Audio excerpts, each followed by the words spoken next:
name is Bill Miller, and this is my audience. 1, 2, 3, 4, 5, 6. Doctor, missionary, and soldier. These are just the few names that my grandfather has been given. Each name represents a different part of his life that helps envelop the ideas of faith, compassion, and perseverance. My grandfather was born to a very low-class family, not having a lot of monetary assets. So oftentimes when he was little, he would have to work on a family farm just to help provide, working long hours and grueling manual labor. Because of this work, often didn't let his grades go very high. Wasn't the best student. But he worked hard and graduated high school. After graduating high school, he knew he needed to further his education. So he decided to go to a smaller local college. It wasn't very expensive, but it was a college. But because of his bad grades, unfortunately, he flunked out. Knowing that college was a better opportunity, he decided to go back to work, get enough money, and go back to school for the second time. He did this, but then again, unfortunately, because of his grades, he flunked out. After flunking out of college twice, he decided he needed to get a job and start working for more money. So he decided to work for a smaller telecommunication company. About a year after starting to work for the telephone company, the Vietnam War's draft was upon his door.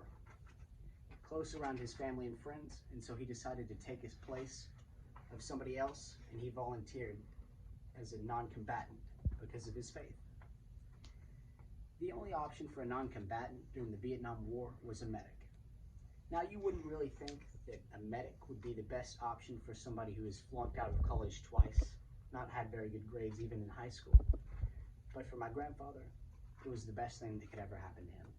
He exceeded the expectations of his instructors, and he was one of the best in his class. After 4 years in the military as a great medic, he decided to go back to school for a third time and get his medical degree.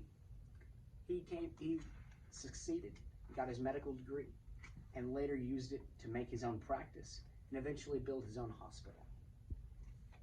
This was a great thing for my grandfather because it allowed him to help others that couldn't help themselves. And so he knew that in his heart there was something left. He still had a mission to do. This mission was missionary work. Missionary work allowed him to help those that, again, couldn't help themselves, and they were put in less fortunate situations that he had been given. So this allowed him to not only help those that were hurt physically, but he also made it an opportunity so that he could help them spiritually. And this chance allowed him to travel to over 100 different countries, helping thousands of people grow in their faith and heal their wounds. This is one of the biggest reasons why my grandfather is my hero, because he's my spiritual leader.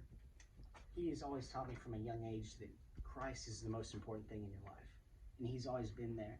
And I've always seen him as the man that Christ wants you to be. He was always a leader to me, somebody that stuck out in front of a crowd. And that's why my grandfather is one of the most influential people in my life. And I remember he's always taught me the 3 things that'll lead you in life: faith, compassion, and perseverance. And without those, I don't know what would happen to me today. Thank you. This is my audience. 1, 2, 3, 4, 5, 6.